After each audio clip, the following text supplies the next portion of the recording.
Olá pessoal, vamos para mais uma aula de engenharia de software. Hoje nós estaremos falando aí de diagrama de classe. É um dos principais diagramas aí da UML, né? Então é um diagrama bastante importante que vocês vão precisar conhecer ele, porque com certeza as fábricas de software, a indústria de software utiliza ele para estruturar suas classes juntamente aí com seus atributos, seus métodos, né? Essa questão da orientação objeto, o diagrama UML, o diagrama de classe, com certeza é um dos mais utilizados aí. Beleza? Então vamos lá, sem muitas delongas. Vamos falar então sobre essa parte introdutória primeiro. Vamos falar das principais características do diagrama de classe, a estrutura que ele compõe. Inicialmente nós vamos falar das associações e multiplicidades, tá? Essa aula ela vai ser dividida em duas partes, né? Então nós vamos ter continuidade aí do diagrama de classe num outro conteúdo. Bom, dentro da estrutura aí que já foi apresentada para vocês, né, entre diagramas comportamentais e diagrama estrutural, o diagrama de classe está do lado dos diagramas estruturais. Esse é um dos principais diagramas utilizados para que vocês possam se relacionar e fazer as relações das classes que vão compor o seu sistema. Com certeza é um dos diagramas que permite a comunicação entre os desenvolvedores, né? Nós já vimos os diagramas de caso de uso, o diagrama de atividade, que mantém aquela questão do diagrama comportamental, que é a questão dos fluxos, das funcionalidades que vão acontecer e tudo mais, beleza? Algumas características aí é o diagrama central da orientação objeto, é o mais importante aí para comunicar analistas e programadores, né? Permite aí a visualização das classes que vão compor. A gente vai falar mais sobre essa questão das classes, né? Os seus atributos e os seus métodos, vocês vão ouvir muito falar nessas três palavrinhas: classes, atributos, métodos, objetos, né? Nós tínhamos em uma outra aula falado dos dois paradigmas, né? Paradigma estruturado, paradigma orientado a objeto. Então nós vamos estar inserindo o diagrama de classe nesse contexto. Ok? Bom, então vamos lá. Mais algumas características. Eles apresentam a visão estática de como que as classes vão ser organizadas, né?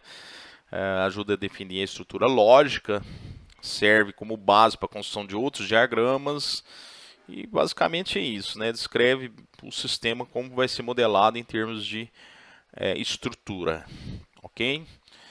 Ele foi projetado para substituir o MER, né? Mas embora muitas fábricas de software ainda utilizam tanto o MER como o DER, né? Então é provável que na disciplina de modelagem de banco vocês vão ver diagrama de entidade de relacionamento e esse modelo de entidade de relacionamento, ok? Bom, então vamos lá. A estrutura dele é composta por classes, atributos e métodos. Então, para a gente fazer uma recapitulação aí da aula do paradigma, né? Uma classe é uma representação de um item do mundo real. Então, a orientação a objeto, ele trouxe esse paradigma, né, de tentar representar o mundo real no mundo virtual, né? Então, a classe, ele tem essa função, ok? E a classe você vai ter o que? Uma estrutura de atributos e métodos, né? Quais são os seus atributos e quais são os seus métodos? Os atributos são os dados dos objetos de uma classe, né? Por exemplo, uma classe caneta, atributo cor. Você tem a cor vermelha, a cor azul, né? Atributo caneta escrita, fina ou ponta grossa. Então você precisa definir os seus dados, né, que vão compor os objetos de uma classe. E os métodos, por exemplo, caneta serve para mim escrever, né? Coçar a cabeça, não, estou brincando, hein? Então são as funções que uma classe pode executar, tá, ok? E o que é uma instância? Você vai ouvir muito falar assim, eu vou instanciar uma classe. A partir do momento que eu instanciei uma classe, a gente chama isso de objeto, eu tenho um objeto. Então, por exemplo, a classe caneta, ela é uma classe genérica. A partir do momento que eu instanciei a cor atributo azul, a marca BIC, a ponta grossa, eu instanciei um único objeto daquela classe, tá? Aqui tem um exemplo de uma introdução aqui da estrutura, né? Então a classe pessoa, os atributos, possíveis atributos, altura, nome, idade, peso, são atributos da classe pessoa. São características dessa classe. E o método, andar, correr, falar, estudar, dormir. Então, o que esses objetos podem ser, quais são as operações que esse objeto podem fazer, né? Então, aqui está um exemplo meu, né? Um Mauro 1,85, 46, 108 quilos antes da pandemia. Engordei um pouquinho. Bom, vamos lá. Beleza, então, beleza, aqui tem mais algumas informações sobre classes as características da classe e aqui a questão da visibilidade dos membros, ou seja, como que essas classes vão ser enxergadas. Você pode permitir enxergar atributos ou métodos, ou seja, você pode atribuir um atributo ficou legal.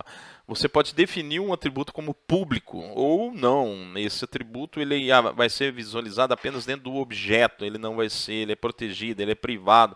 Existe aí uma forma de você permitir a visibilidade desses atributos no seu sistema.